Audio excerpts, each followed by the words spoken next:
সপ্তর্ষি, এবার একটু বিরত করছি। তুমি বলেছিলে এখনো অনেক রাউন্ড বাকি আছে। সন্দেশখালী, বসিরহাট, হাজী নুরুল নেমে এলো। ব্যবধান 1 লক্ষের কিছু বেশি। 5 লক্ষে এগিয়েছিলেন, এখন 1 লক্ষ কত হাজার, 1,54,000 ভোটে এগিয়ে। কেন এতটা পার্থক্য হলো হঠাৎ? সকাল থেকেই আজকে এতক্ষণ ধরে যে রেজাল্ট আমরা দেখিয়েছি পুরোটাই নির্বাচন কমিশনারের ভুল।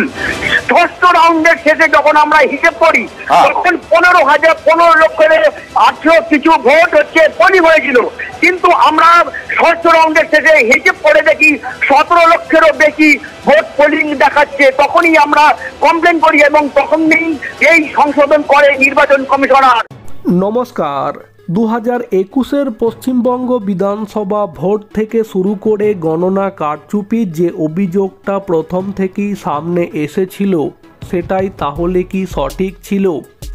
বসিরহাট লোকসভা আসনে 2024-এর লোকসভা ভোটে প্রথম থেকেই যে অভিযোগটা সামনে এসেছিল, একই কারণের জন্য বীরভূম লোকসভা আসন থেকে প্রাক্তন আইপিএস অফিসার তথা বিজেপি প্রার্থী দেবাশিস ধরের মনোনয়ন বাতিল হয়ে গেলেও সেই একই কারণের জন্য বসিরহাট লোকসভা আসন থেকে হাজী নুরুল ইসলামের মনোনয়ন বাতিল হয়নি।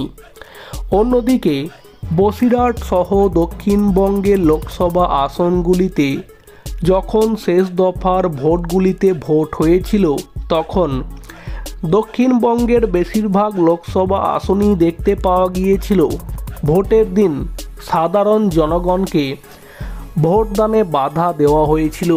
একই রকমভাবে এই যে অভিযোগটা সামনে আসছে, যেখানে নিউজ 18 বাংলাতে স্পষ্টই দেখা যাচ্ছে নির্বাচন কমিশন বসিরহাট লোকসভা আসনে ভোট গণনার দিনে গণনাতে ভুল করছে, মানে গণনা কারচুপির যে অভিযোগটা আগেই উঠেছিল সেটাই তাহলে কি মান্যতা পাচ্ছে?